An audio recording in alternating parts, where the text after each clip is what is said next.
Hi, everyone. Welcome. Welcome, welcome. Thank you so much for joining us this afternoon on a Wednesday. As we're admitting people, let's get interactive in the chat and get comfortable with it. So for those who want to share where you are joining us from, please let us know in the chat. I always like to see how people got connected to the events and where they're calling us in from. So obviously, I am speaking to you all from Iowa. Are we officially live now? Yes, we're just gonna keep letting folks in. Yeah, okay. Just wanted to make sure. Yes, yeah. Los Angeles. I have a foot and a half of snow. I could go to Los Angeles. So we have Maddie from Denver, Colorado, Houston. Oh yeah, we have Indianapolis. We have a lot of different places. Los Angeles, New York, DC, yes. This is great. Yes, and thank you all for joining us. This was an event that was, quickly pulled together because we know that this conversation is urgent to have. And we have been watching what the administration has been dropping over the last couple of days. And we're excited to see how they move forward with some of the promises that they had in the campaign trail. But as well, there's always good to have pressure and keeping people's feet to the fire when they promise certain things and making sure that obviously the young people who helped get young Joe Biden into the administration have some form of say and are brought to the table when it comes to some of these discussions. Wow, we have people from all over. Yes. Anyone from Chicago? I haven't seen anyone from Chicago. That's my hometown. All righty. West Side Atlanta. Yep. All righty. So let's get started. We have a lot of things on our for the event today. And I want to make sure that we have enough time to go through all of it. I most likely will have to go a little bit over time, but that's totally fine because this is gonna go by super quickly. So to begin, I'm actually going to transition it over to my right hand, Dylan, to give us a little bit of welcomes and partner shout outs. Thank you so much, Marlon. Okay. Things on the screen. Thank you so much, Marlon. So I'm excited about being in conversation with all of you. Welcome to the 4 Years We Need, a youth-led and youth-produced panel discussion. Tonight will be kind of a jam-packed 90 minutes or more. And tonight is intentionally intergenerational. As we've been saying, after the insurrection, and as we jumped into the new administration, some folks on our team did some ideation around what a space like this would look like. And tonight is the result of that. So the curator of tonight's event is the Future We Need, which is a youth-led, youth-produced social media campaign documenting the stories of youth power. This campaign's founding partners include KC Family Programs, the Forum for Youth Investment, the Forum's Storytelling Arms Work Action, and the Aspen Institute Forum for Community Solutions. And tonight's event is in partnership with those key founding partners, plus 18 by Vote, Center for Native American Youth, Content by Us, Corridor Community Action Network, Future Coalition, National Youth Employment Coalition, Opportunity Youth United, Pride in Running, Student Voice, Voices Corporation, and Young People For. So we have a lot of great partners along the list. So thank you to all of those partners who made tonight's event possible, and all those organizations and their call to actions are linked on the webpage on futureweneed.org/RSVP at the very bottom. And now I'll pass it back to Marlon to do some general maintenance and next steps. Sounds good. Of course, there's always going to be a little bit of housekeeping rules and some goals. So obviously, for all of you all joining us, what does tonight look like? This very special space that we're holding for young people. Like, so what are the goals of today's discussion? One of many, we hope, in partnership with all of you all. So obviously, the first thing, as you can see on the slide, is to address the impact of the pandemic on a lot of opportunities for young people that lacked before we had this crisis and are continuing to get worse for a lot of our generation. Looking at the last 4 years of youth power, it's not only looking at the problems, but also looking at the silver linings of how with everything that we have been going through, yet young people continue to be dynamic and resilient in the way that they organize, and especially the last 4 years when we really had to hold the line of defense to make sure that we didn't really go back 10 steps. And also where we're going from here, right? There's been a lot of, there's room to breathe, but we have a lot of work to continue to do. With some reflections from young people, we also have a data-centered conversation, data-informed policy with our great partners from CLASP, who are going to share some amazing work and some great key points that they have really curated on an initiative called the New Deal for Youth, which aligns with a lot of what the demands that a lot of these youth partners in our networks are looking for. We're also going to wrap it up with solution-oriented discussion, right? So looking at the historical context, looking at some reflections from young people, some art, some amazing spoken word artists. We have 4 of them lined up for y'all. It's going to be really great. And then ending this afternoon or this evening, wherever you're calling in from, with some really great ways to get involved, right? So we've heard everything, but how can we actually take some action steps? Some quick housekeeping rules. Let's go to the next slide. Please keep yourself on mute if you can. Use the chat function to ask questions and stay engaged, even if it's reactions or you want to pump someone up, use your reactions. We are recording this session tonight, and we'll be sharing with you afterwards. Please try to use speaker view to see the main people on some of the panels where we have with young people. And as well, someone said, go Matthew. Yes, Matthew is one of our speakers. And also we encourage you to reach out to one another, direct message each other. We'll be dropping a lot of the information from the people that we have lined up today. Please, please, please reach out to them. It's going to be a great afternoon. So to kick us off, we have graciously had, we're graced with the presence of Lexi James, who's actually going to start us off with a virtual blessing. Wish we could be in person, but this is going to be a virtual blessing. So a quick introduction of Lexi. Lexi James is a youth liaison for the Hopi Opportunity Youth Initiative. She currently serves as a Miss Native American USA 2019 through 2021. So we're dealing with royalty, y'all. Most recently, she became the co-founder of Nurturing Indigenous Intelligence. So take it away, Lexi. Thank you.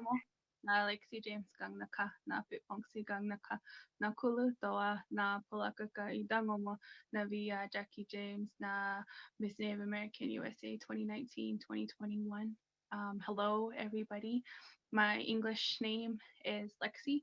My Hopi name is Pipongsi, relating to tobacco flowers. I am Corn Clan from the village of Dewa in USA 2019-2021. So Merlin asked for, thank you, Shanice, to do the blessing. So however you pray, I want to be respectful of everyone. If you feel more comfortable turning your camera off or, what have you, please, just do so in your own way. Creator, we ask that you hear the words that are being said today, that you instill the strength and perseverance in each and every one of these warriors. Please watch over your children as we head into another year. Please keep us safe. Please give our people the strength to persevere and to continue. Hold close those sick and struggling. Please bring healing and love to them. All of our prayers to you, Gana'a, for another day. Gana'a, Esquale. So again, however you wanted to pray, I just really wanted to be respectful of everyone's beliefs and systems, but just putting forth good intentions. I hope everyone's doing well, and I hope that this evening's event goes smoothly. Thank you, Merlin. Thank you, Lexi. And she will not be going away anytime soon because she's actually part of our first discussion that we're going to kick off today. So to start off the conversation, we have 5 dynamic young people who will be really setting us up with the context of not only what we saw on January 6th, but really some of these important issues that I mentioned earlier, that we have to really not be forgetful of where we have been and how these issues have always been something at the forefront of youth organizing. So without further ado, I want to introduce you to these 5 amazing young people. We have today with us Anushka, co-editor of Gen Zine, and Zine magazines are really awesome, so make sure you check them out. Kim, who is a founder of the National Council of Young Leaders and is also with Opportunity Youth United. We also have Alejandro Ortiz, who is a community organizer with American Friends Service Committee in Iowa. I saw a couple folks here from Iowa, so shout out, Alejandro representing y'all. We have Daniel Rosebud with the Great Project coming from Atlanta. Kim, I believe, is coming from Philly, and Anushka, I believe, are you in California area? Yeah. Did I make that up? Yo, you are, okay, yes. And then Lexi James, which I just introduced with the Hopi, Youth Liaison with the Hopi Foundation. So I actually want to first touch base with Anushka and Kim. So we have Anushka, who is an amazing organizer, Gen Zer, and we have Kim, who's been a national youth advocate representing us millennials out there. You know, we're still, we're aging a little bit on the youth side, but we're still here, But I think it's great to have a conversation with both of you all to first ask you for your reactions, as a generation of youth here in the United States, what your reflections are on what you saw on January 6th at the state capitol. I'm happy to go first.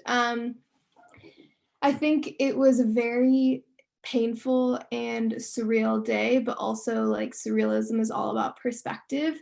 And I remember like sitting down to watch the TV just for a normal day, and all of a sudden, like the insurrection began to unfold.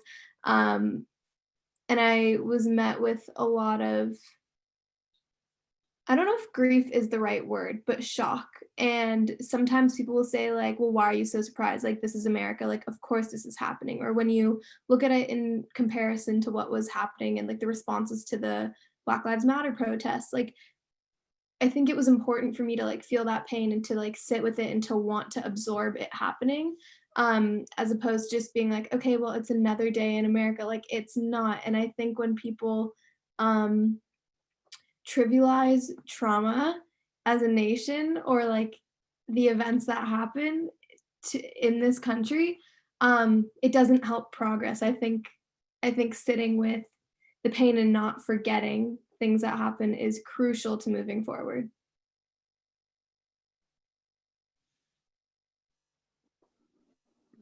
No, thank you. And thanks, Anushka. Oh, Mother, were you going to say something? Just some of my reflections for January 6th. It is nothing new. It really reminded me of like the Charlottesville stuff. It was really overwhelming. I think the media dumbed it down more than they needed to. When the Black Lives Matters protest came about, everything went black out. You didn't even hear anything about COVID. So I was expecting like that same thing to happen when people are storming the nation's house. It was very disheartening to see all of that as a young adult, as a young organizer who organized individuals to advocate and walk through those doors. I think the part of me, broken a little bit, because I know that we are really hopeful. At the same time, you have some of us who aren't that hopeful, right? And just those days of being able to advocate on Capitol Hill with folks, it gives you a little bit of hope, like we're striving towards some type of change and people are listening, even in a very partisan climate. We try to be as bipartisan as possible. It's really disheartening for the most part. It really hurt me because I have friends and family who are in DC, and just seeing not only my friends and family, but people who we work with too, elected officials, their safety, and just thinking about like, imagine if you worked up there and you thinking it's going to be a normal day at your job, and then like all of this is happening and people are trying to say what's right, what's wrong. At the end of the day, no one deserves to die.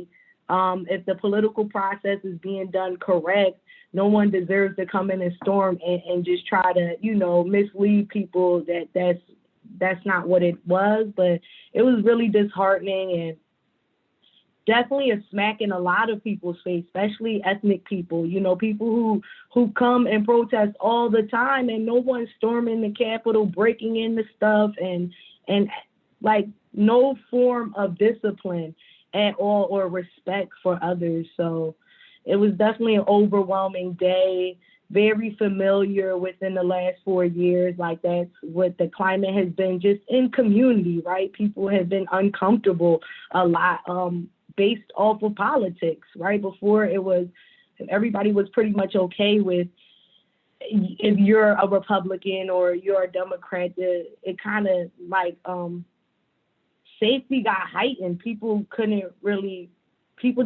feel comfortable around people who voted for Trump because it just seemed like it meant way more than just politics, right? Like the values he stood for, like his whole tone, what he's been pushing throughout his administration was really overwhelming, and it shed light to the things that he cares about or the things that he doesn't care about. And I'm just praying everybody is definitely healing or trying to heal from what they've seen, because it was definitely a lot. And I just think that we needed to amplify white supremacy and call it out way better than we did when it was Black Lives Matter. Everyone sent out a message. We did black boxes, but no one's holding anyone accountable for what happened up January 6th. And now with the transition, it's like we're trying to sweep it under the rug and make other things like compete with the issue of what we saw and what was wrong.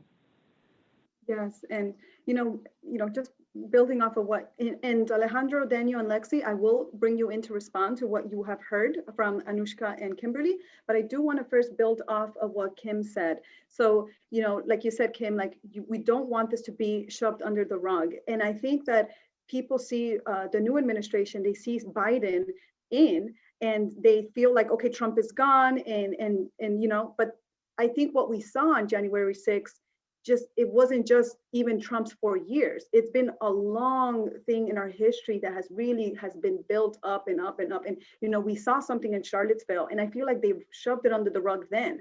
And then it only got worse with the situation that we saw on January 6th, right? So I guess my question to both of you in regards to this is, back in, I think I don't remember the year of the Oklahoma City bombing, but when that occurred, that was domestic terrorism. It was not necessarily called domestic terrorism. Then we had 9/11, something that was a huge marker for a lot of our generation, that even though we were younger, we remember that. It was in 1995, yeah. Thank you for that, Irma. But during 9/11, we remember that, and there was the huge launch on the war on terror, right? And now what we see today, it's almost as if there is a debate on, should we call something terrorism? Do we want to fuel the war on terrorism? So I want to hear your thoughts on exactly that term. I think what we saw on January 6th was terrorism, but I kind of just want to talk a little bit more about, what does justice look like in this situation, right?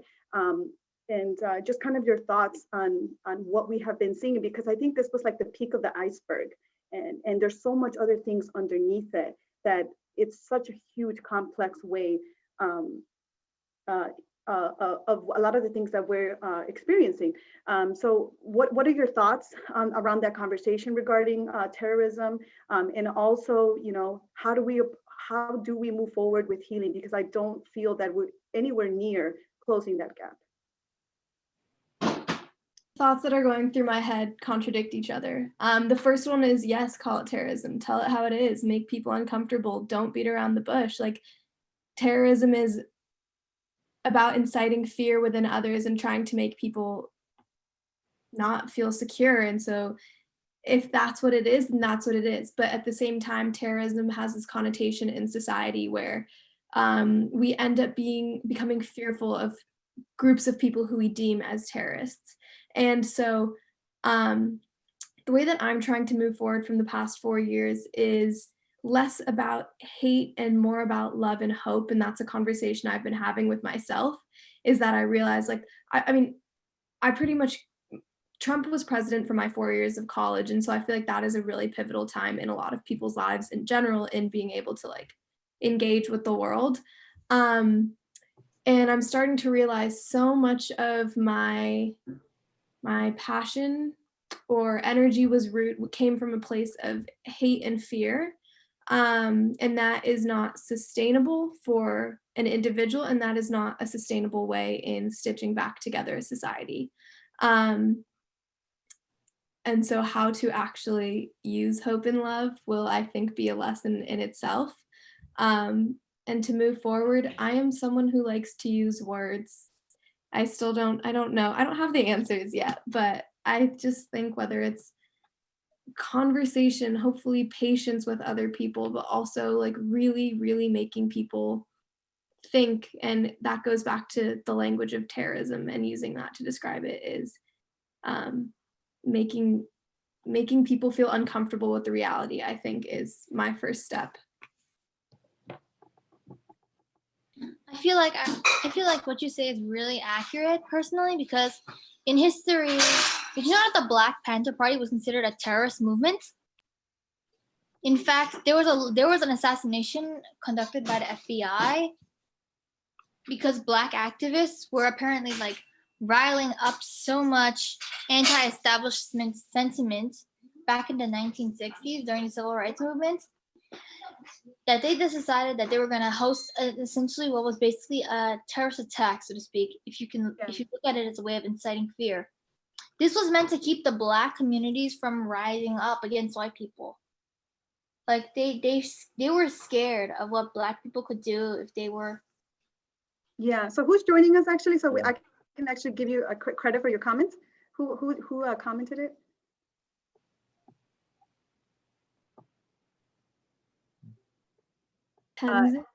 You can comment on the chat, but thank you for that comment. And that's exactly why I was framing it in that way, right? The discussion around the word use of terrorism, because as Sher mentioned on the comments, wary of terrorism is a label considering it's been weaponized against the Muslim and brown communities. And that's something that I was alluding to in regards to the war on terror that was really launched during 9/11. And Anushka, I think you captured that very beautifully. I want to give Kim a couple, 45 seconds to react to what she said and anything that you wanted to build, and then we can bring in the rest of the panel moving forward on some of these issues.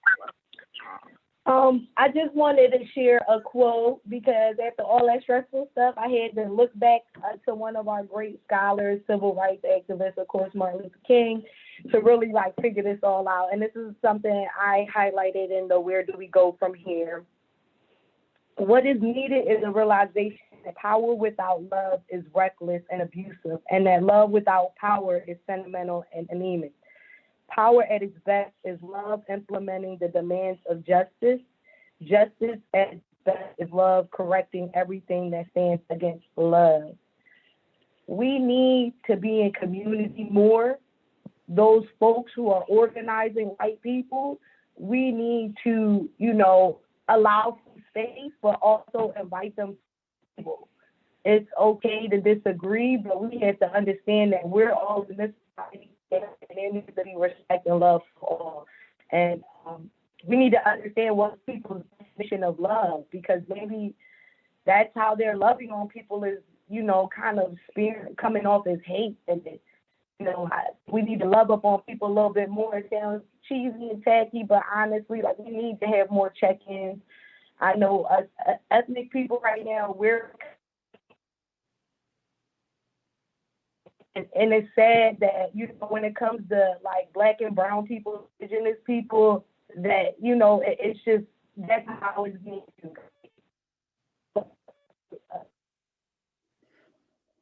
At the end of the day, when it's Black or brown, it's terror.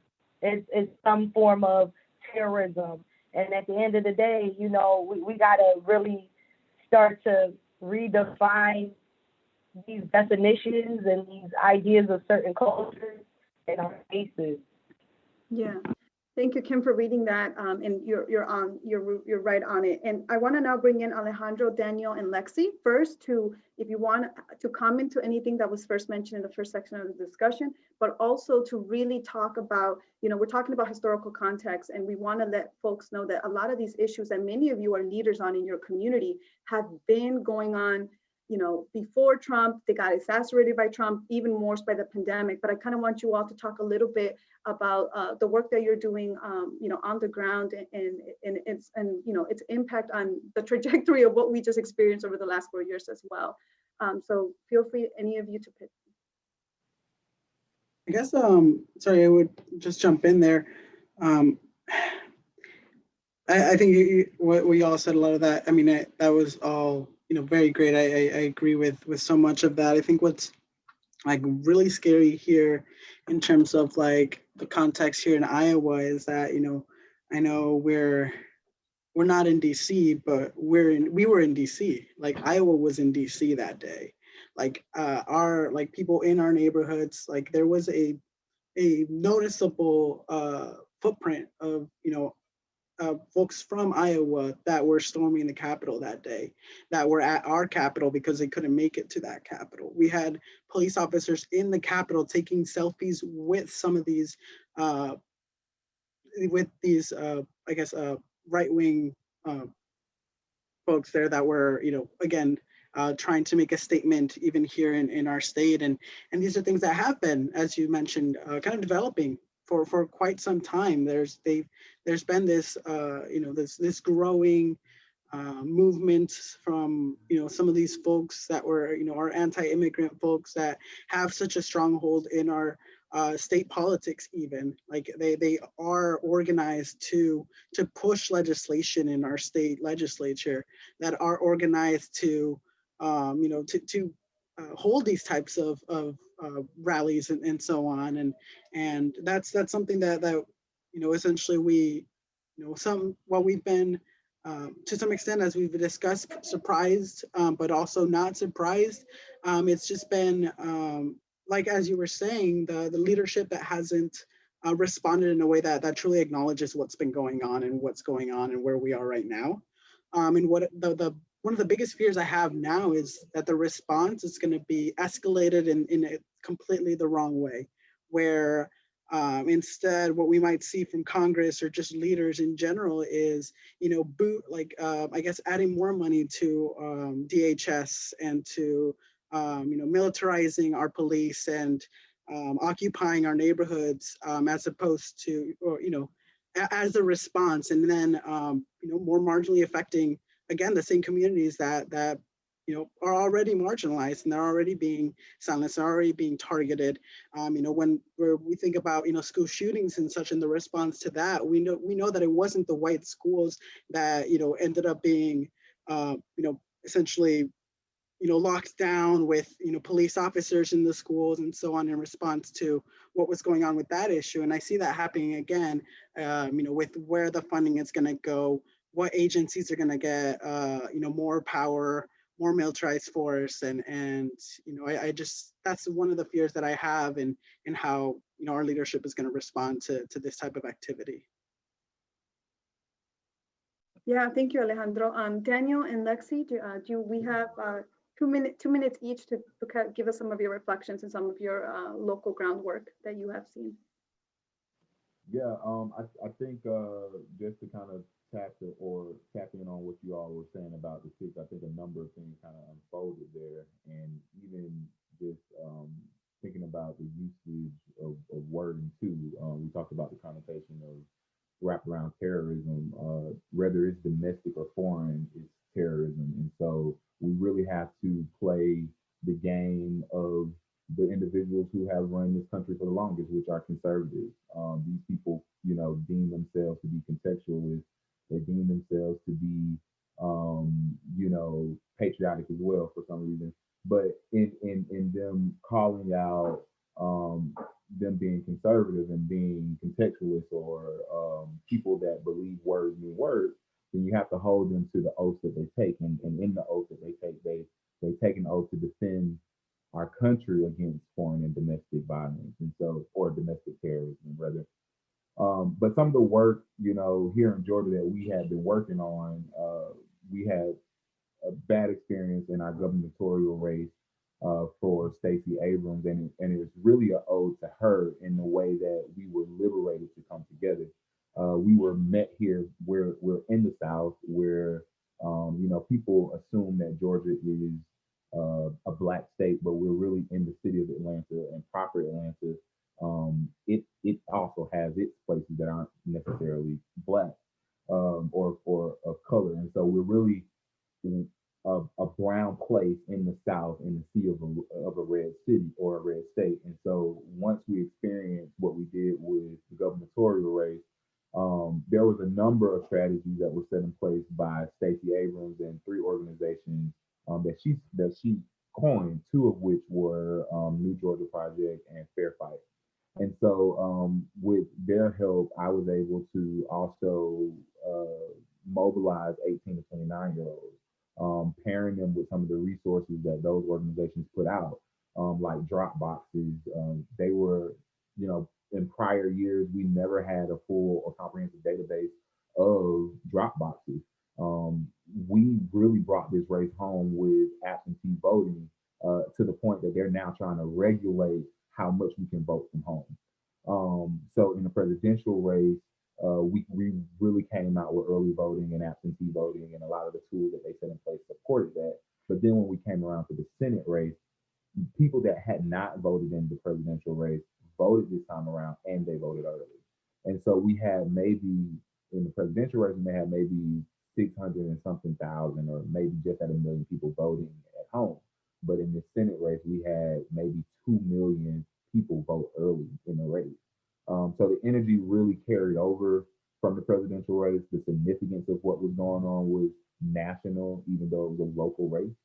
And so the work for us was really highlighting where to go, when to go, giving proper information about candidates so that individuals were able to make choices.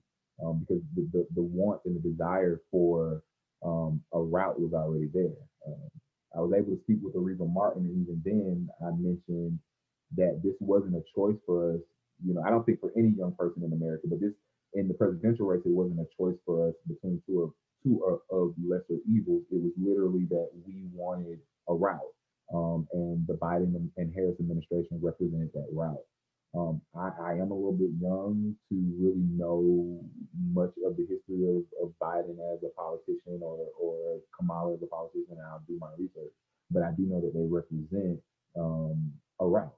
And so I feel elated that we were able to win the presidency, and I'm absolutely elated that we were able to flip the Senate. Yes, and for those of you who might not know on this call, Daniel Rosebud, along with Shanice Turner, I hope she's on this call, and OYU and Georgia Youth Poll Workers, they did a phenomenal job. And Time came out with an article on how youth really organize and turn Georgia blue. So y'all have to check that out. There's a lot of mad respect for the groundwork that was laid out, like you said, Daniel, and the coalition building that was done in the midst of all this pandemic and trying to energize young people to get out and vote, right? So I do want to give Lexi time here to comment briefly on the amazing work of organizing on a reservation and how different that looks to secure and make sure that the Native youth have access to health, mental health, and a lot of the great work that she's also done in the Hopi Reservation. Everyone's comments were really I guess interesting and eye-opening. Like Marlon mentioned, I do live on the reservation. I grew up here and have lived here most of my life. And just some terminology. I would hope everyone knows what a reservation is. But my reservation is fairly secluded. The nearest Walmart grocery store, like big grocery store, is about an hour away. The nearest town with about like a mall, a Target, Sam's Club, is about 2 hours away. And so understanding that when the pandemic hit, our people weren't really sure what to do. A lot of reservations enforced curfews, a lot of reservations enforced no off reservation traveling. And because we didn't know what to do, we kicked into high gear getting food and supplies to our people, making sure that they were taken care of in that sense. But also realizing that doing those distributions, whether it's bi-monthly, whether it's every other week, however many times it took to get these supplies and resources out, was a form of, I guess, mental health work. With the current administration being my color or any person of color going into a border town, referring to a town that borders a reservation, are usually heavily very racist and will most times, if not all the time, refuse services to people who look like me. And in doing that, a lot of our people couldn't get into the towns or didn't want to go to town anymore to get the groceries or get the basic supplies that we needed, because a lot of the times we were harassed, we were turned away from services, or we just straight up felt unsafe. We didn't want to go in, or it was much more. I think addressing the fact that it was much more than just a presidency. It was a movement in the wrong direction. It gave the opportunity, opened the door for people to express freely that I feel that I'm better than you and you're less than me, and I could care less what happens to you because of the color of your skin. And in realizing that, we noticed that the levels of stress were rising. We were getting a lot of calls into support groups. Because of the pandemic, we all had to go virtual or over the phone. We had to see spots with our local mental health folks over the phone, and they couldn't make their in-person visits per usual. And so we really had to navigate, how do we navigate this now new norm of not being able to see one another, of not being able to offer support like we normally do. If someone called me up and said, hey, I need this, or I'm not feeling too great, okay, come over, let's have some tea, let's get our minds right, let's talk about what's going on. And we can no longer do that. And so it really, I guess, threw a lot of our Indigenous communities into a frenzy. How do we navigate this? So realizing that, okay, the easiest way to get our people safe is to get supplies here and then distribute them ourselves. And even asking while they're in the distribution line, okay, how many households, how many kids, how many adults, things like that. And then asking, how are you doing today? Are you okay? Is there anything else? And then having to slip in because mental health is such a taboo subject. I'm trained in this. I'm trained in safe talk. I'm trained in assist. I'm able to talk to you without fear of being talked about. So just let me know if you're okay. And having to slide that in, because it was so foreign to a lot of people to be like, I don't want to reach out. We saw a rise in people creating opportunities for people to get on virtually and talk to one another, and wanting to say, I'm going to host a Zoom tonight. Get on, let's just talk about what's going on, and let's make sure everyone feels okay. So the work is definitely different than working in the city, and we're so secluded, having to just in the city, you're working with people of many different backgrounds and many different situations, and a lot of times out here we're all facing the same thing, but it's times a couple thousand.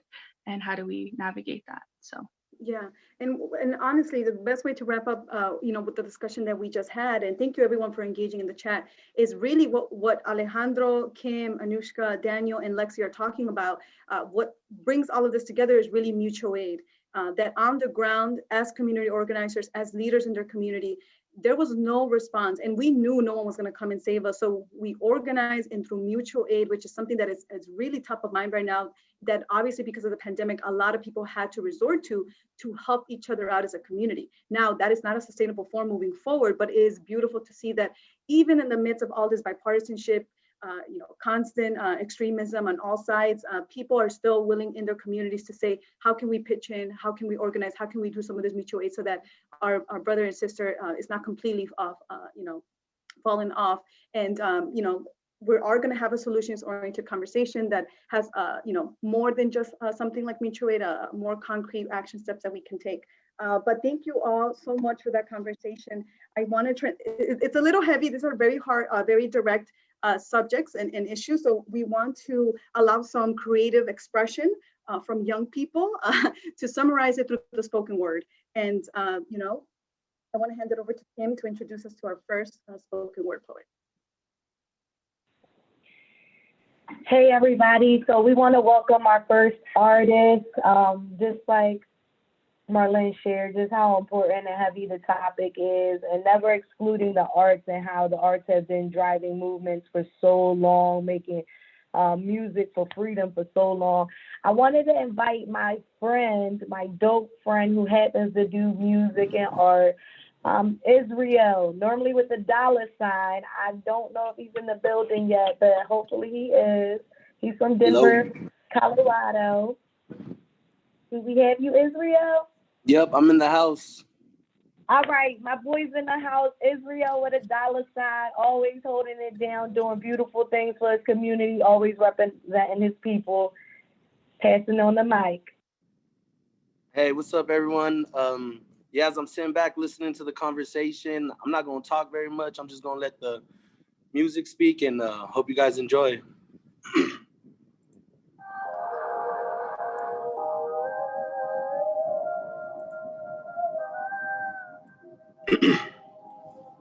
Yeah. I look at the news, it's driving me crazy. I'm searching for change, I'm searching for love. I'm looking for knowledge, the earth and above. I need a future where college is free. I need a future where none of the peace. I need to pain. First few years, I've been hurting and praying for change. My mama worked 2 jobs, my daddy worked 3. He came to this country, American dream. Overcame struggles to get what I need. La música canta, la sola zapata. A new revolution, because beauty is brown and beauty is black. They want to kill us and label us trash in places and ghettos mix drug and depression. But why do it hate me so much? Is it cause money or cause of my skin? You scared I get rich? Lock up by people that looking like me. But people like you get a slap on the wrist. The rules you create, how system you build, how stand up for change to help out my neighbor and wake up with love. For the next 4 years, I want to see change. If college ain't free and climates don't change, I'm talking to Biden. I'm gripping my Bernie. The new generation will bring visionaries, create a solution. Cause at this moment, I speak for my people. My sister in 7 and knows there ain't change. She's using her voice to stand like a leader. Every day I learn we need more women like AOC to show our ladies to use their voice and not be afraid. The evils to be. We gotta be priests in a cold world over the screens on this panel because COVID ain't over. And please wash your hands and stay with the mask. The planet is sick. We need some healing. Let's pray for each other and wake up and change. Obama in office, it gave me a taste. Even with Trump, I never lost faith because young people planning could uplift the planet. The beauty in life. I look at the news. I rewrite the story with poetic success. I'm searching for change. I'm searching for love. The future will need. We're blessed with my words. We'll sit down and listen. Could carry the love. The future will need. We're changing it up. The future we need. Let's build it with truth. Let's build it with love and stand up together. Let's weather the storm. The future we need. Can stand up together with new visionaries. Let's rewrite the future and just sing along. The future we need. Let's build up the truth. Let's build it with love. Let's stand up together. Let's weather the storm. The future we need. Let's stand up together with new visionaries. I need to see change or something else different. I'm tired of hurt and I'm tired of pain. Invest in my futures or watching this change. Give me the line, just level the game. Only shoot good with bullets of hope. I'm walking in office and loading my tins and burning. I walk in the office, I want to see change. I want to build hope. The future I see could uplift the world with new visionaries around the right news. I want to see love.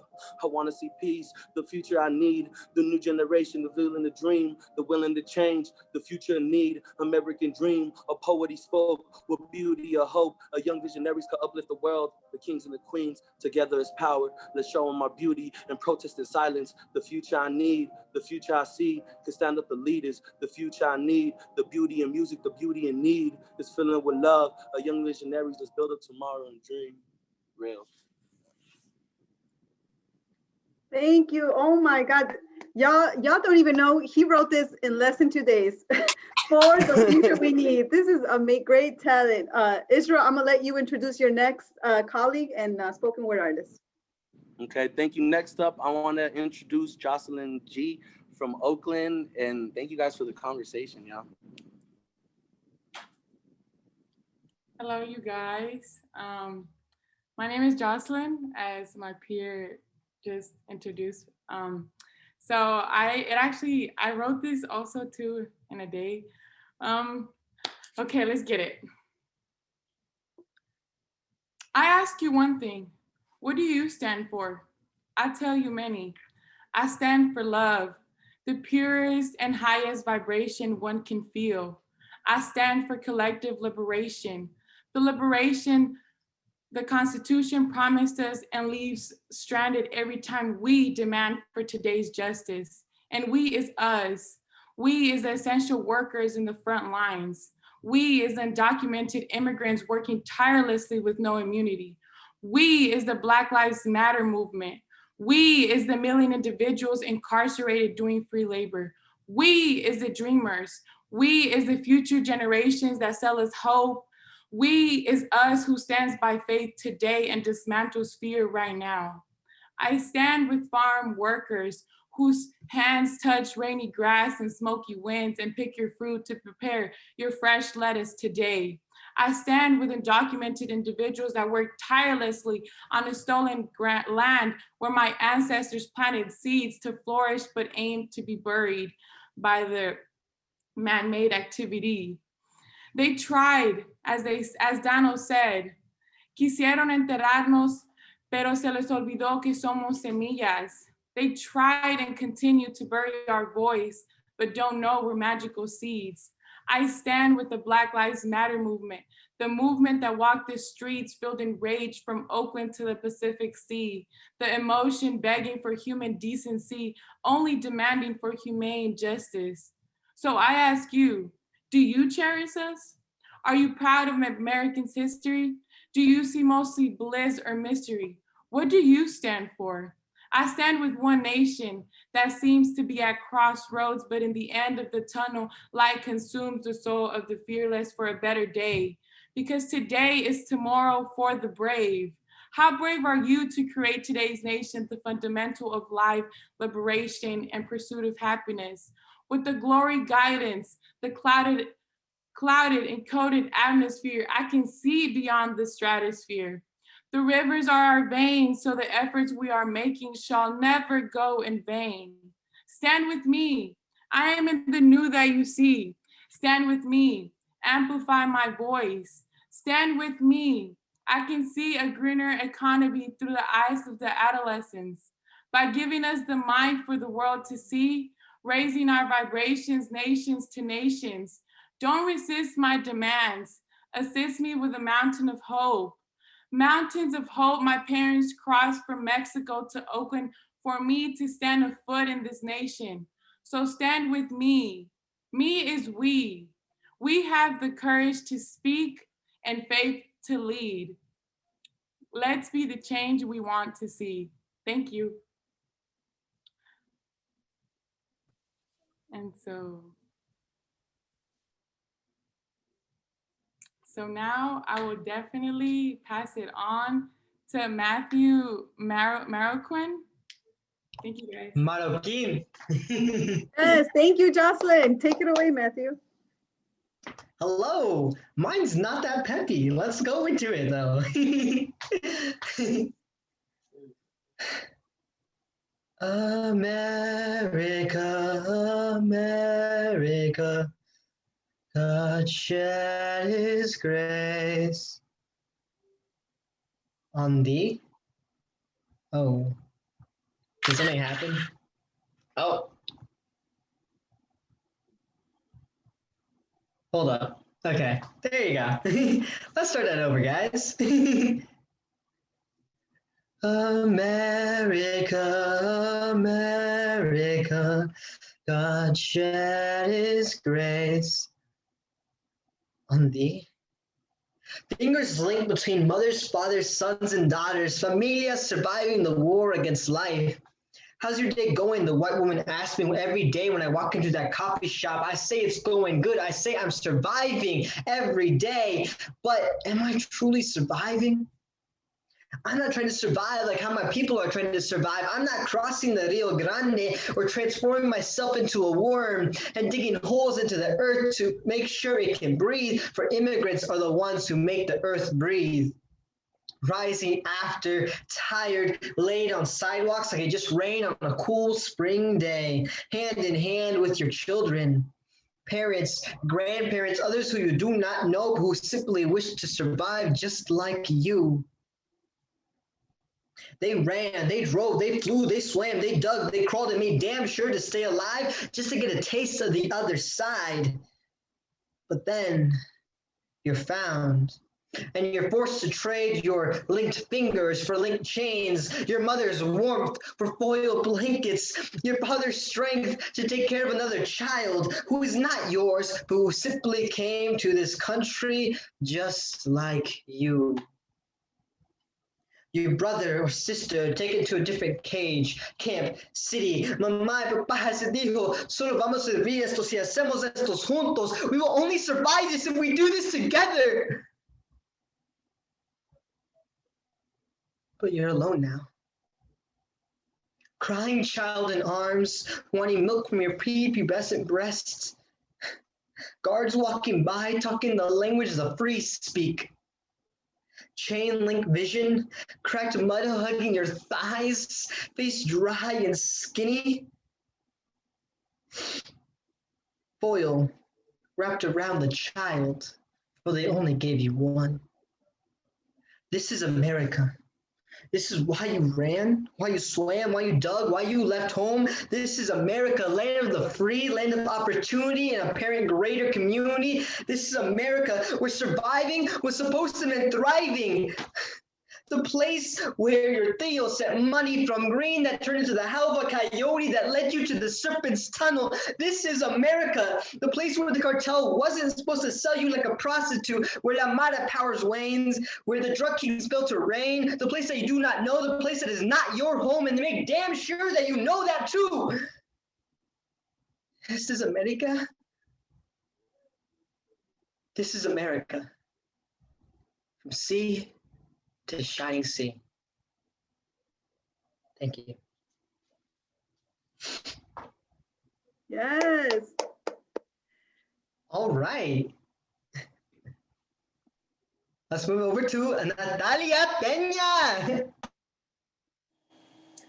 Well, thank you, Matthew. I've done this poem a couple times, but it's seen a revamp for you guys, so enjoy. The bullet shot turned to dust, and they, like dust, have left our minds with the hands of our oppressors holding fast to triggers. 10 more moments of silence, a solemn whisper. When a flag half-mast means more than a casket, or flowers graveside in a basket mean more than the life now lacking, a future taken, students ripped from the earth, children taken by wildfire. You and I have class together, had class together. First was English, then homeroom. There, Miss A reminded us our voices, our weapons, deadly but ours, and soon we hear thunder and lightning, a cacophony of bullets coughing. The sounds are loud, and then it's over. No time for thinking, only thinking, praying it wasn't your child, your brother, sister, friend. This is not normal. I watch them as they run. I'm frozen, melting away as they run. They fall like shooting stars. Just as surprising, but more often my wishes will not work on them. Their dreams, like rocks, will fall back to the earth, and they 6 feet under as if they never existed at all. It's almost like they never existed at all. What little of their memory remains tarnished by tomorrow's paper, the victims nameless and heroes quiet, while the evil takes center stage. Backpacks, projects, pens and pencils, homework litters the floor, covering their remains. It isn't safe here. The bullet shot turned to dust, and they, like dust, have left our minds with the hands of our oppressors holding fast to triggers. And my tears, another river where your tears have wept, where you have slept. At last, sending to you some peace, a world away, a world not far from here, just above. Watch over me as I walk down this empty hallway, searching for your face in the lunchroom, bus stop, desk, another drill, more dust, an unrelenting crowd in your wake. Sweet dreams. I just wish you'd open your eyes and smile for me one last time. And so I pass by your empty locker, hoping to see your face. It's got roses and candles lit for you, but even flames flicker, and like you, my friend, extinguish. Thank you. Amazing. Can we just all give another reactions, comments to all of these 4 spoken poets, because that is mad talent, and wow, just breathless, and what a perfect way to uplift us, center us after the first discussion. And let's go into the following segue, which is actually going to be more data focused, informed policy from our amazing partners at class. So I would love to introduce Dr. Nia Westbay and Bruce Wilson, who's a member of the New Deal for Youth cohort. Take it away, y'all. Thanks, Marlene, but also no thanks. Why you made us go after the poets, Marlene? You're wrong for that. Hi, everybody. I am Nia Westbay, and I'm here with my friend Bruce. You know, it's not totally fair for me to criticize Marlene for putting us after the poets, because in real talk, we're going to say in numbers a little bit what the artists just said in art. So I'm going to talk you through some work that we did in preparation for an initiative that we have gotten underway in the last few months.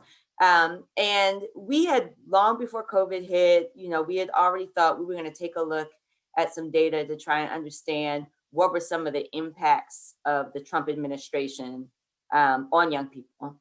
But then, you know, the pandemic hit, and the short and the long of the story I'm about to tell you all is things were terrible before, and yet somehow the pandemic managed to make things worse.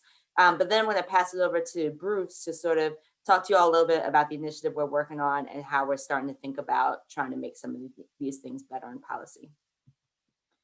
So I do have a little bit of poetry in my numbers because it's helpful to start there. So we did an event similar to this one back in May that Marlene also helped to organize with a bunch of young leaders from around the country. And we had a poet there who shared this bit that was tied into our work focused on economic justice. We live in a country that is more concerned about making up for lost profits instead of the rising death toll. Massive unemployment rates and the ones that had hardships before the pandemic occurred, but continue. So we started there because we felt like this, his poem really spoke to what we saw in the numbers, which is that even before the pandemic, young people were facing unemployment rates double the national average, sometimes more than double, depending on the group. And then the pandemic hit, and young people have experienced absolutely brutal unemployment rates. These numbers are from the summer. They may be even worse now, but upwards of 50% for some groups of young people who are unemployed. Similarly, for poverty before the pandemic, we already had, again, across the board, young people experiencing poverty rates at much higher rates than other groups of people in this country. A lot of people don't know that young adults are actually one of the groups with the highest poverty rates in the country. And, you know, it starts at 1 in 9 for white young adults and just gets higher and higher, up to 1 in 5 for Native and Black young adults, as well as Asian American young adults. And with all that unemployment and with all that poverty, you know, Congress early in the spring passed their first pandemic relief package, and more than 90% of young people were not able to access any of that help. So we got all this unemployment, we've got all this poverty, and nobody's able to access the benefits that are supposed to help with that situation, right? And it's not because Congress intentionally was trying to keep these benefits from helping young people, but they weren't set up and they weren't designed in ways that made it easy for young people to access. The next section where we looked at some data is in the area we call healing and well-being. And this one we leave with a quote from one of our young organizer partners who said, "The need for us to talk about healing no longer is something that we need to do at some point, but is an active part of our organizing." And I think that's some of what we have been talking about in this space already tonight. You know, I've said to my colleagues, I think we are damaged from the last 4 years in ways that it's going to take us months and years to realize. We all have a lot of healing to do. And again, that's showing up in data, right? Even before the pandemic, there were growing rates of young people who said they needed some sort of mental health support, but were not able to get it. So in 2016, that number was 750,000 for young people living in poverty. By 2018, it had grown to 1.1 million. And then in the context of the pandemic, which is a trauma that all of us are experiencing, those numbers are now up to 2 in 3 young people who are saying that they're feeling depressed, down, or hopeless. And those numbers get even higher and more alarming for especially Asian American young people. And we also took a look at health insurance. Again, even before the pandemic, young adults have very high rates of being uninsured. Again, ranging from 1 in 10 for white young people, all the way to 1 in 3 for Native Hawaiian and Pacific Islander young people. So that's a lot of uninsured young people that we had before the pandemic. But then the pandemic hits, people are losing their jobs. They're also losing their health insurance. So in 2018, young people had a 14.3% rate of being uninsured. By July this year, that was up to almost 23%. And then the last bucket that I'm going to touch on is what we call safe communities, where again, I have a quote from that same poem that same young man wrote, where he wrote, "But how can we believe anything America says on how to stay safe when we still have Black and brown men getting gunned down?" And here we looked at a couple of things. This is all data from before the pandemic. But we know, I'm sure I'm talking to the choir here in terms of the school to prison pipeline and how a lot of the problems that young people face in terms of encountering the justice system start in school. Black children are 15% of all kids in US public schools, but they're 35% of kids that get arrested at schools. Those numbers are also high for Native young people, for Pacific Islander young people. For Black young men and Black women, they are disproportionately being stopped by the police in their communities and disproportionately arrested when they've been stopped. And then the source of all the protests that we saw, earlier in the summer, Black young men are much more likely to die at the hands of law enforcement than any other group. And those numbers have also been increasing for Hispanic young men. And this last piece that I want to share is really about sort of misplaced priorities, where we see that in the 70s, the investments in workforce development were 24 billion. They dropped down to 5 billion by 2017. But at the same time, we're dramatically increasing our spending on corrections and on policing. And a lot of times, folks will say in policy spaces that budgets are demonstrative of our values. And if we look at these numbers, it's very clear that we're putting value on corrections and policing over investments in the types of things that are going to help young people to thrive. Clean, everything in there is clean. Somebody just came off mute. This is all defining why we can't wait, why we really need some change in this moment. Is long overdue, like the moment is now. And so CLASP is partnering with a group of young change makers from all around the country to try and start to tackle some of these issues and more. So I'm going to turn it over to Bruce to share a little bit with you all about that. Thank you for that presentation. And I'm reading the comments, and yes, those numbers hurt. Every time I read this presentation, look at these numbers, I become more and more infuriated. But in light of the first panel we had, I am actively trying to move with, love and peace. But those numbers do hurt. And what we do for a New Deal for Youth, as we know what the New Deal was brought by the President Roosevelt in the 30s, it lifted up the economy. It lifted up the social status. There was a lot of upward mobility for people, but a lot of people were left behind. People of color, women, young people, indigenous people. There was an entire community of people that were left behind. And so what we're trying to do with this New Deal for Youth is trying to get that same socioeconomic justice, that same mental health and well-being, economic justice, education. We want that to lift up the people who have been forgotten all this time. It may have not been intentional when they were creating these policies for us to be left behind, but whether they were or not, we have been suffering for decades and decades now. And so what we do, we are a group of young people coming together, a cohort of youth leaders, and we're co-creating, being innovative with our ideas and bold ideas, people who have been doing the work, community organizers, academics, intellects, and it's a continuum of conversations that we're having to really trying to affect policy. And it's to help influence the nation's policy, practice, and public discourse. And, as I'm hearing this and I'm speaking about it, it's very apparent that there is a fierce urgency of now. We cannot wait for these things, as we see the hashtag, why we can't wait. We can't wait any longer because, people are going to continually be affected by these things. And so we hope with this new Biden administration that what we can put together with this New Deal for Youth is something that can change the direction or the course of what has been the paradigm of this country, something that can really uplift the people. When I constantly look at these numbers, and I was reviewing this PowerPoint last night, and it's so revealing because every slide, it's like I have a personal antidote to everything that's going on. those numbers are me, and I have those numbers like in my friends in my community. And so the urgency that we have to have, it has to be grave and apparent, and we have to exaggerately, push these things forward.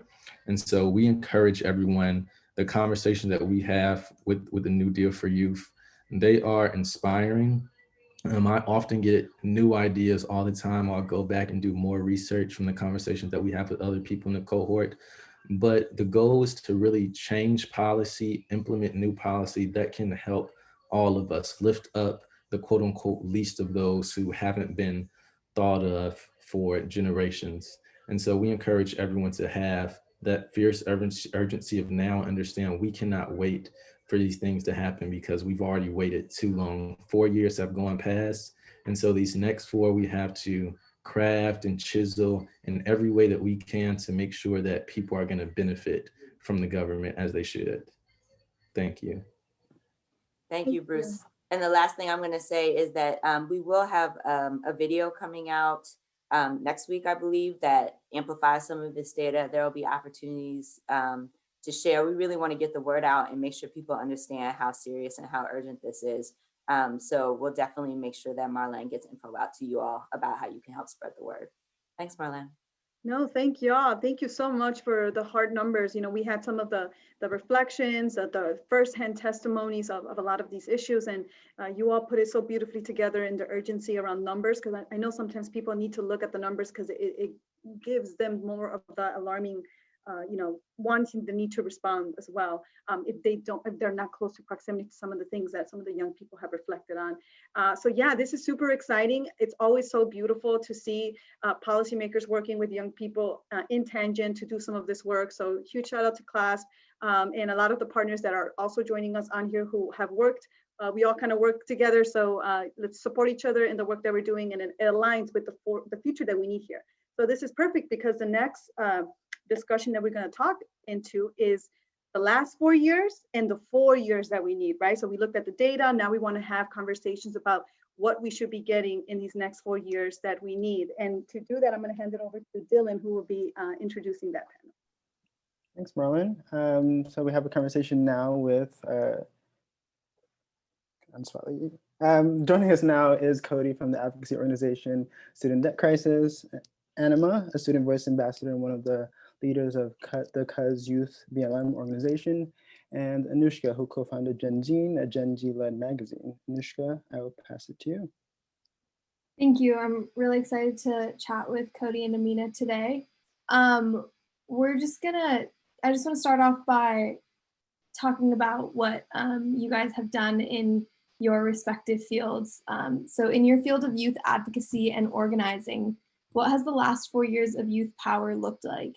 And what advances have been made to pave a path forward on climate, on racial justice, on gun violence prevention, and student debt, and specifically through your main area of work as well?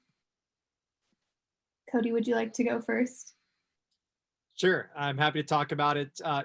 First off, my name is Cody Hunanian. I am the program director at an advocacy group called Student Debt Crisis. We are proud to say we are the nation's largest grassroots organization that mobilizes around the issue of student debt. And we have about 2 million supporters. So you can imagine that represents people from all ages, backgrounds, locations, races. It's a very diverse group. What I think has been really interesting over the last 4 years that's particularly relevant for this conversation is the huge increase in mobilization of young people around the issue of student debt. So you would actually be surprised to find out that a large portion of our list are older folks, middle-aged Americans, and often retirees. And the reason that is because student debt, while young people and students have tons of student debt, they haven't started paying it back, and they haven't been impacted economically by the burden that it is. But what's happened over the last 4 years has been this unbelievable awakening of young people who realize that while they may not be paying back their student debt, or maybe they just started paying it back, it's already starting to rob them of their futures. And so now we see that because of this awakening, young people are becoming probably the loudest voice in this movement. And what I think is particularly interesting is that not only the loudest voice, but they're not afraid to demand really big and bold solutions. And if you're us, your student debt crisis, we feel that this is a crisis and this deserves really strong, thoughtful solutions. And so young people are going big. They're talking about canceling student debt. They want to end this crisis once and for all. That's been the new shift. Young people getting involved and bringing their really innovative, big thinking solutions to the crisis, and I really respect them for it. Awesome, thank you. Of course. Mia, do you want to chip in? Yeah, so another note. So I'm from Syracuse, New York, and kind of on behalf of Q's Youth BLM, which was a completely youth-funded organization about Black Lives Matter. It was founded over the summer in response to the George Floyd killing and just everything that was going on pertaining to Black Lives Matter.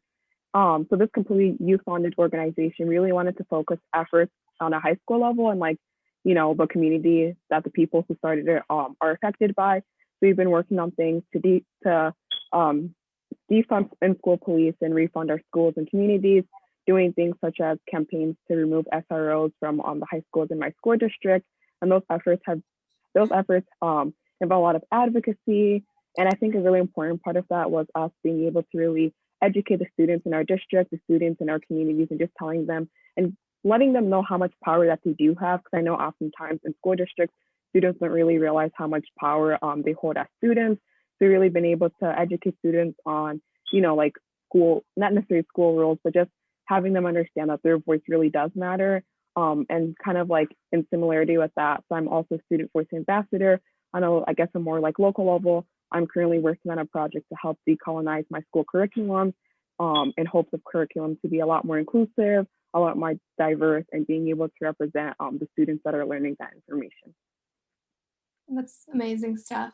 I am involved in media and storytelling, and specifically youth storytelling. And I think for me, my journey also began with Gen Z in terms of advocacy and organizing.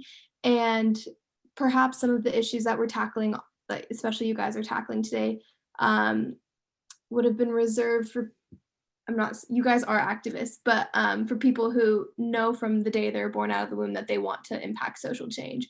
But especially during Trump's presidency and all of the issues that we're faced with today, I've taken on the perspective that every single person, no matter if you consider yourself an activist or an organizer or want to get into politics, you are responsible for the fate of humanity as well, and the collective good. And so I've seen a heartwarming amount of people who just wouldn't consider themselves writers, even speaking up on issues that impact their communities, impact their personal lives, and impact the world at large. And so I've been humbled by the amount of youth power that I've been able to see and experience, and I hope that that type of energy continues on with us as we graduate and make our way into the real world. Yeah, Anishka, I'm glad you mentioned the power of storytelling.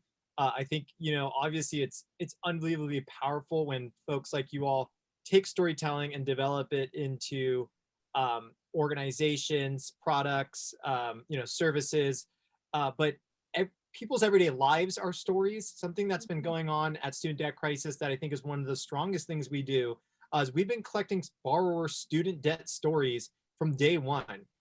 And so when we have stories of everyday people and we can deliver those to legislators, to other advocates, to partners, it helps strengthen our movement. So, bravo to you for having Gen Z and, storytelling in that format.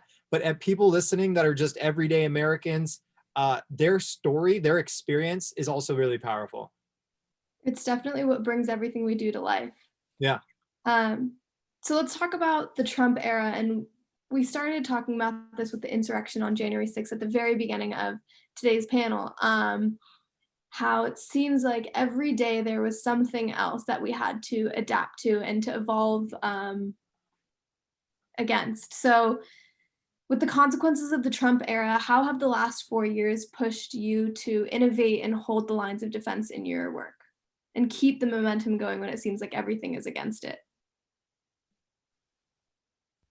Yeah, I think a big thing with that was just definitely community support. I know here in Syracuse, luckily there are a lot of different organizations and I guess youth-led initiatives that really allow student activists, youth activists, like older folks to really join together towards movements, whether it's tackling things such as like environmental justice, hosting like local protests, gun violence, and then of course more recently Black Lives Matter related topics. So I definitely think the last 4 years have kind of really caused youth to, I guess, force themselves to be more aware and politically aware of things that are going on. I know like during the Obama administration, it was just kind of like, oh, like nice, awesome, you know, America, cool. But I definitely think these past 4 years have really pushed us to, you know, educate ourselves more, learn about what's going on, and just kind of, I guess, force us to fight for things we care about more. Because we really just showed us how a lot of our like basic rights, a lot of our, you know, things that would be normally given to us were kind of stripped away. And I definitely think it also kind of forced a lot of us to have like a bit of a barrier, because honestly, personally for me, these past 2 years have just shown how, I guess, bad racial justice is in this country. So I definitely think, although there are a lot of negative things, it also has really pushed people, like I know myself as a youth, to be more active, to be more engaged socially in things that are going on. I really like that you mentioned community first. Just to touch on this, at least for me, I hope not everyone feels this way because it's tiring. I'm sure you do though. Just I constantly feel like inundated with information and with like despair, and that's kind of what I talked about at the beginning, that it came from a place of fear and anxiety and anger rather than from like love and hope. But I think community is something that we also really have to hold on to at the end of the day. And that is where change happens. And it goes back to like the meaning of grassroots. And I think especially in a digital age, we feel the pressure to reach a very large audience, to reach every single person who suffers from these problems, and to bridge our broken nation like immediately. And that is something that I'm always trying to remind myself that that is not necessarily the goal. And the goal is to connect with people in the community and with like-minded individuals, or to help one and then the next. And I think that is how you build power. And that is something that I've relied on. Cody?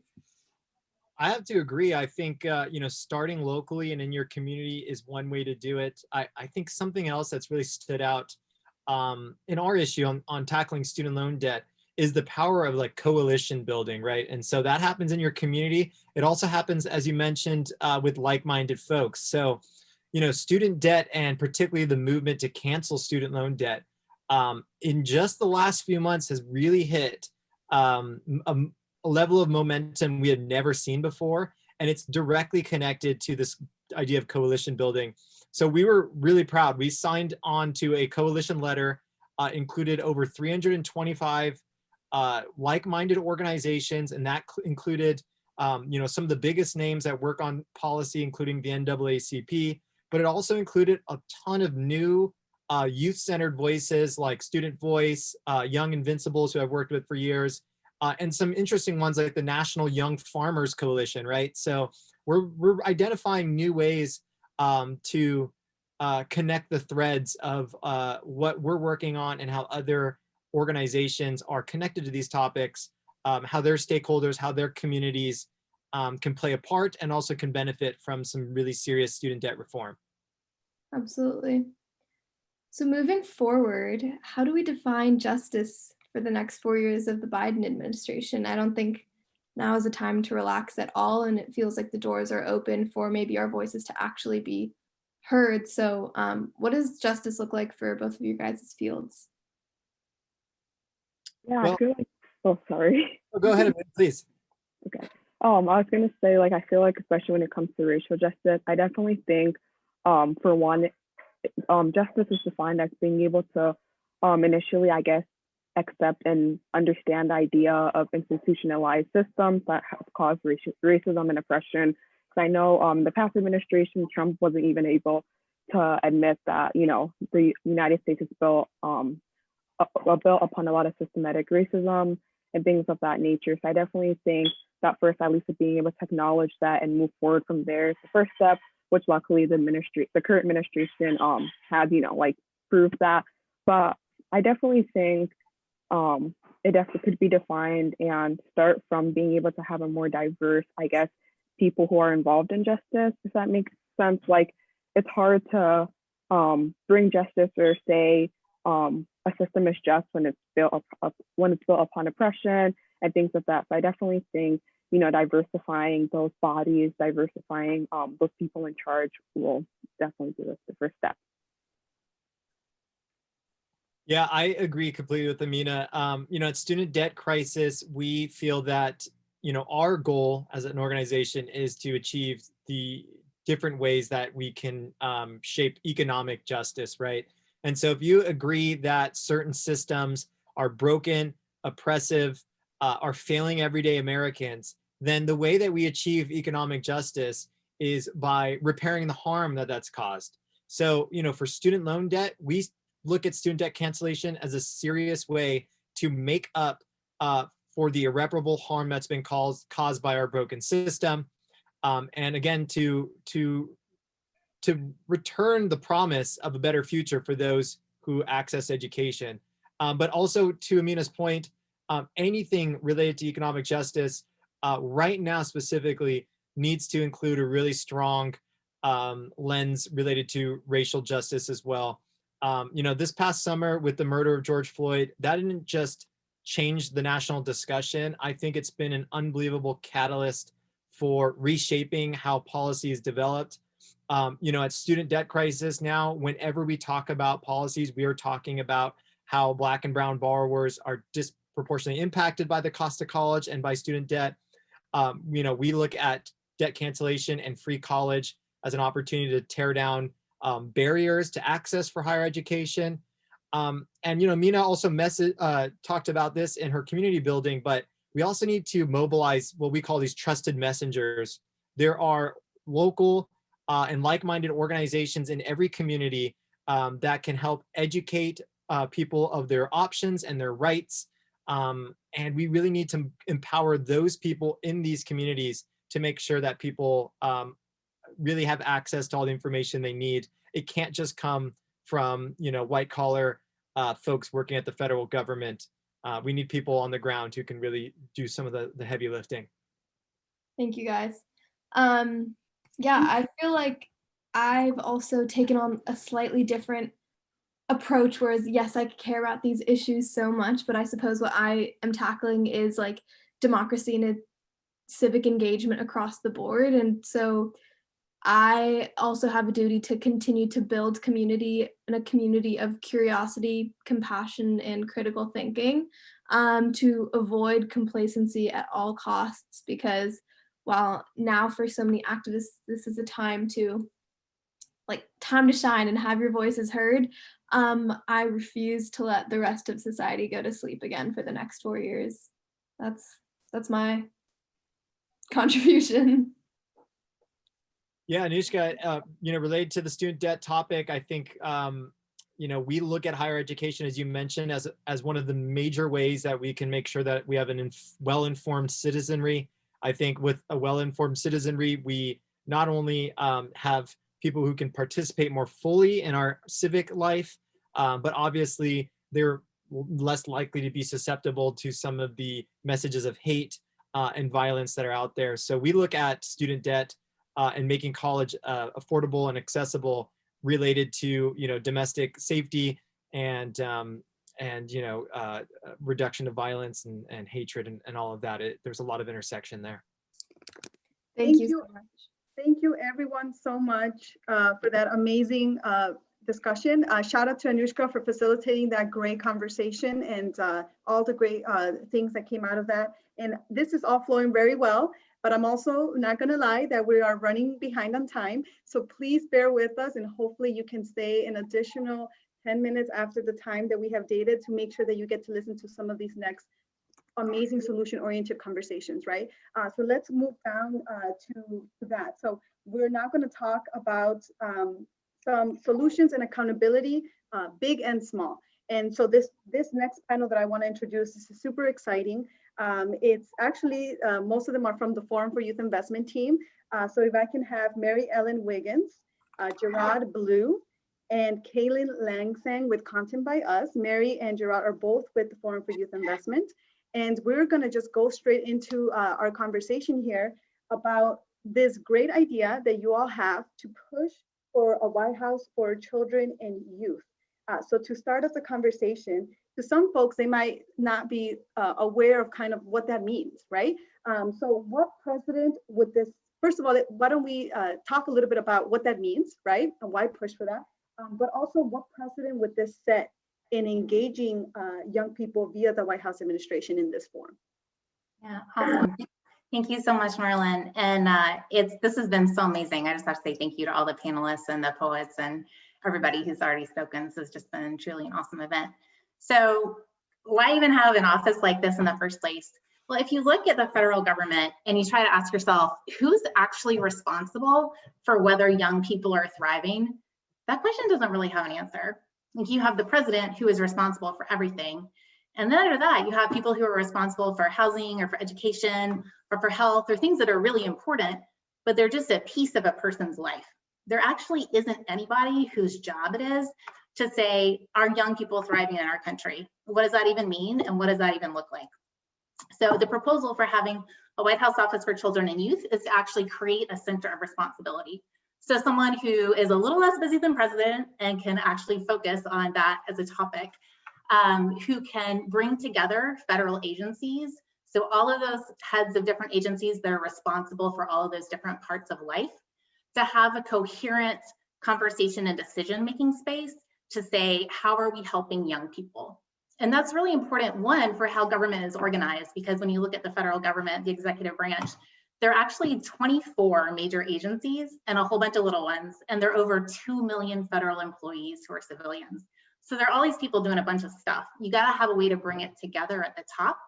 And then it's also really important for advocates, because right now, when people wanna talk about an issue, you have to figure out which agency covers your issue. And then you have to go knock on all those doors. And then once you get their attention, they don't necessarily have a way to work together on things like gun safety, on hunger, on mental health, things that no single agency owns. So it's really important to have a place in the White House that's really high level, that can create responsibility for the very important and distinct groups of children, adolescents, and young adults, but have a concerted focus on all of them, and that can organize all of those different agencies to make sure that they're really working together and really listening. And I'll hand it over to Gerard to talk a little bit more about what kind of precedent that means for youth engagement and what that might do into the future. So as Mary Ellen already eloquently stated, having youth and an office for children and youth will help to make sure that the youth voice is heard. We already talked to a couple of the youth panelists who educated us on how important it is to make sure that the youth voice on the ground is heard all the way up to the executive branch and the federal branch. So to make sure that someone is there and speaking on behalf of youth, and their voice. One of the things that I've learned when I started working in the opportunity youth space is that tokenizing is a thing that's done by so many organizations, and youth are done with that. They want their voice to be heard and not just to be used, and be able to really change the scope of the work that's happening. So not only having individuals like Mary Ellen said, who have all of these different jobs and working in all of these different agencies, we have youth actually helping them, informing them of what's the best routes and what's the best policy and advocacy aspects they should be implementing. Yeah, thank you for breaking that down very concisely, Mary Ellen and Gerard. And Gerard, actually, I want to build off of what you just said, because you are very much active in the opportunity youth space. And for those joining us who are not aware of that term, opportunity youth refers to young people between the ages of 16 and 24 who are not in school and not working. So a very important population of young people that we're trying to reconnect to education and employment pathways. So I know that you have been doing a lot of great work around the Reconnecting Youth campaign, which is under the Forum for Youth Investment, in pretty much engaging young people to have agency to speak on some of these things that, for example, appropriations, that some people might not know what that means, but you all as a campaign are kind of doing a lot of the educational component to get young people very active in that. So can you talk a little bit about your work on that campaign and how it does align with the efforts of engaging young people at a higher level?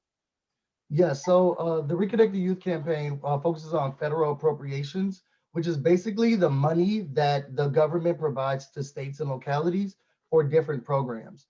We focus on opportunity youth programs in the realm of education, training, workforce, apprenticeship, national service, and making sure that they get the most money as possible to reconnect the disconnected youth. As Marlene explained, those individuals who are not in school or not in work. And it can be for several reasons, criminal justice issues, family issues with finances, work stability, homelessness, all of these aspects that create a disconnected youth. We actually work with a lot of the different programs on this call, and we kind of round them up together in order to have those youth tell their story to Congress. We work directly with members of Congress to tell them why it's necessary to increase the funding for those federal appropriations, and we utilize youth from those localities. So they get a chance to say what they're doing, why it's important, why Job Corps was important to them, why their community program that got them back into high school was important to them, in order to convince them that this is necessary and a need. The Reconnect the Youth campaign is expanding and utilizing all of the different aspects and programs that we work with to really work on those policy issues that will also stop disconnecting youth so that the appropriations aspect can really go to those who are in need. Thank you, Gerard, for breaking that down so concisely as well. And I just shared a link to Opportunity Youth United, which is one of our partners for this event, an amazing group of young people. Shout out, Kim is a part of OYU. There's a lot of folks on here, and just want to give a shout out to them because they're leading a lot on some of these efforts that Gerard has just mentioned. But to continue on this conversation, aside from trying to create something, like you said, Mary Ellen, that has accountability, I think that at these higher levels, we're still struggling at just even getting youth voices, just stories, right? So I want to bring in Kaylin, who is with Content by Us, to talk a little bit more about why it's so important to create this organization and really how you have worked with the power of storytelling with youth and young adults on, a different range of not only policy, but amplifying the work that they're doing and just overall, just them being amazing. Yeah, so basically, for anyone who doesn't know, Content by Us is this campaign that we're doing that's kind of at its core just like elevating underrepresented youth voices, and especially like underrepresented youth artists. I know that, to name a few, Matthew and Natalia, the poets who performed today, we actually got them from our Creators Network and gave them this opportunity to like perform and like get their stuff out there because they're like such awesome poets. But it's just like sometimes it's just a matter of having a platform to, like get your ideas out there and express yourself in your own perspective. And I think that what we're hearing a lot of in this panel generally is that storytelling is like such a huge part of like any advocacy work. Like it's at the heart of like, I think like literally everyone's work here is like storytelling. And I think at Content by Us and like the Future We Need, which is like also giving like folks a platform like this to just like get their stuff out there and like try to put our heads together to try to create solutions for all of these issues that we're facing. I think at the core of it is just like sustainable empowerment. Like, I think something we've also seen, especially like since it was an election year and like also with the Georgia runoffs, is that sometimes it's like a majority of people are only going to pay attention to an underrepresented group when they're suffering or when they're suffering in the fight for change. And it's just like, there's so much more to people than the ways that they suffer and the ways that they need to advocate for their own communities. And I think something that we want to highlight through the work that we're doing with Content by Us is literally just like elevating the voices of underrepresented creators who are doing the work on the ground and showing that, they're real, like three-dimensional people that aren't like fighting all the time. Like something that I have like kind of like gained from my limited interactions with folks who like incorporate art into their activism is that, advocating and fighting for change doesn't always need to be a painful struggle. Like you can still find ways to express all of the ways that, you're thriving as a person, your community is like thriving and finding light within itself. And I just think like that's honestly so powerful.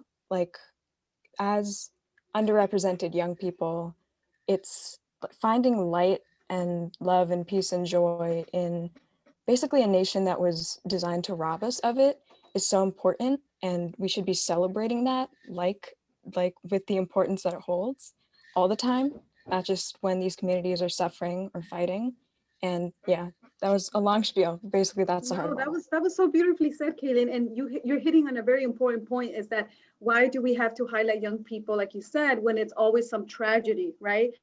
Young people are always doing the work. This is not a 9 to 5 job. You know, a lot of the people on here, we work, nights, tears, sweat, like we're there because this work never ends. And it also touches on the reason that content by us is needed.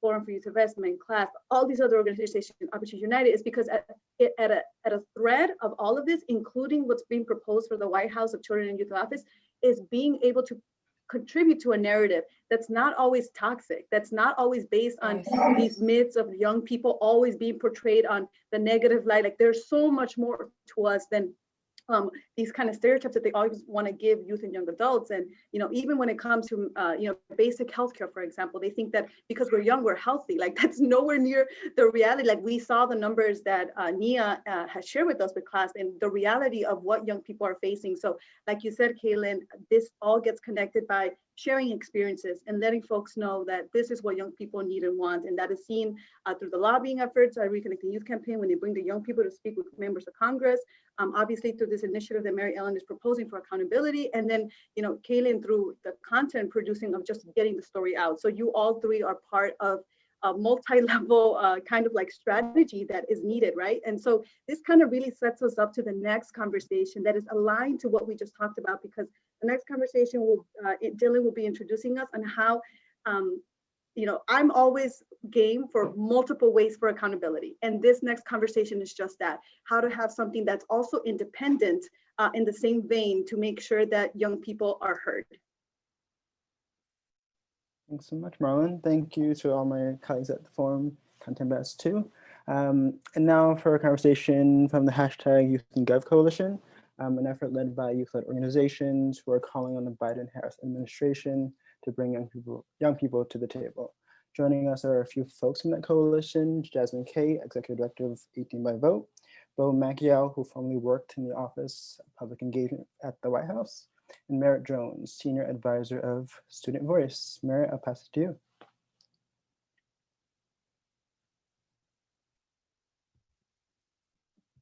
Thanks, Dylan. I am joined by Jasmine and maybe Bo, we'll see, but we know you're over time. So just want to be able to turn over to you, Jasmine, to say, can you just walk us briefly through this campaign and the main goals? Good. Okay, we do have Bo. Hey, Bo. Yeah, absolutely. So I think one of the most important things that I've seen through my work with young people is that it's not enough just to listen to them. We also need to have tangible pathways for them to be able to have a seat at the table. So this whole memo basically looks at how we can institutionalize youth engagement. So there are three kind of main things. First is looking at an office for young Americans, and within that is having a director of youth engagement, particularly someone who is Gen Z focused, and so that it can really also be an independent body there. So it's also doing DPC and working within policy things beyond just engagement. And then I also will, Merritt, if you want to kind of talk about some of the interagency pieces, I think that would work too.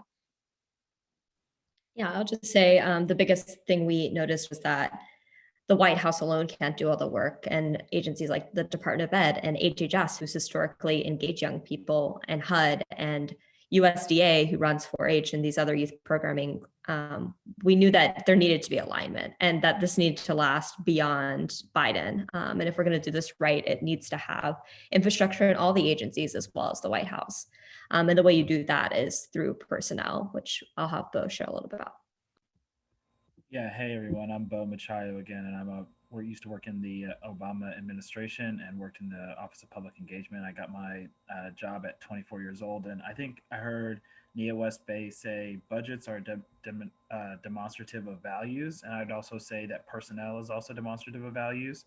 Young Americans have been greatly impacted, and we've seen their role within the election and being able to mobilize and also fight for issues that are disproportionately going to affect them, whether that's COVID, whether that's climate change. But how are we really focusing in on ensuring that young Americans are spread out throughout government, and how are we being intentional in doing that? And this Youth in Government, Youth in Gov coalition has come together through the three pillars that Jasmine and Merritt just talked about. One, having an office dedicated solely to young Americans. Two, really ensuring that we have interagency working group to be able to show where young Americans can make impact and where the policy decisions that they need to help implement in the federal government. And then three, also making sure that we're ensuring that there's a pipeline of young Americans who can start from different levels, whether it's beginning, medium, or also given huge leadership roles within government. And this coalition really wants to make sure that we have a dedicated person within PPO to be able to make sure that we're building that pipeline and addressing those issues that young Americans really care about. And I know we're at time here, so we'll just say, if you want to get involved, the easiest thing you can do is go to our website and sign on for updates. We're getting updates out to the coalition, hopefully pretty regularly, so that folks know what's happening, how to push. There'll be a broader public push, and the best way to do that is adding your name to the website so that you can get updates. And then the other piece is, if you're here representing an organization that isn't currently involved, we've built out a coalition of over 30 youth-driven organizations that range from climate to education justice to gender equity and gun violence prevention, and so many in between. And, this is an issue that we all can agree on, that young people need to be represented in this administration and many administrations to come. So we're really trying to build out as broad of a coalition as possible. And you'll find the links in the chat. And I'm also going to drop the Google form, which will allow us to get your organization on the website quickly and really work together to do this. Any final thoughts, Jasmine or Bo?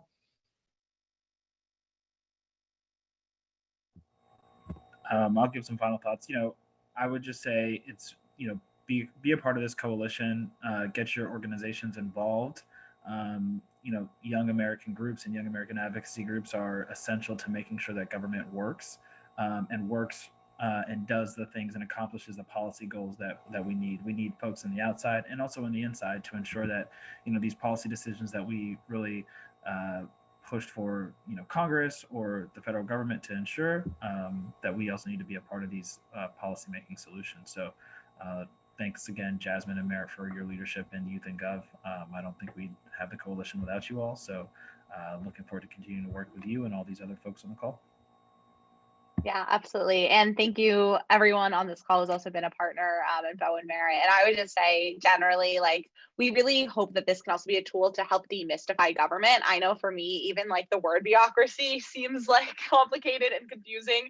And the federal government is confusing, and it wasn't necessarily designed, even though government should be designed for us, it wasn't necessarily designed to be inclusive and accessible to everyone. And so I think one of our biggest goals throughout all of this is ensuring that any young person knows where to start, how to engage, and that we're building out these systems. So it goes beyond, again, these next 4 years, right? We have a platform right now with the Biden-Harris administration, but we need to build out these systems. We need to build these structures so we can transform government beyond even these next 4 years. But I think we have a really great opportunity now, and we want to make sure that we are representing as many people as possible. So please reach out to us, let us know how we can help amplify voices and try and build bridges within the federal government for more young folks. And thank you all for convening this space.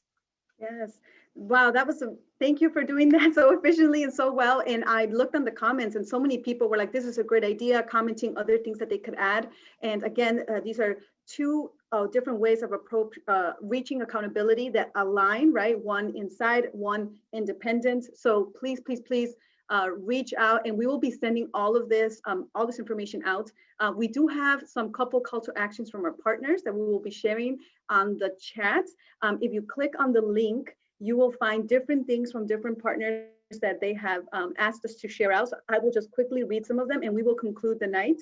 So for example, the Future We Need campaign, that's a lot of us who are facilitating, me and Dylan. If you want to be a partner, and maybe we do more of these kind of spaces for young people to have different conversations, join us, reach out to us. We can definitely find ways to partner and amplify a lot of the content of young people that are doing on the ground.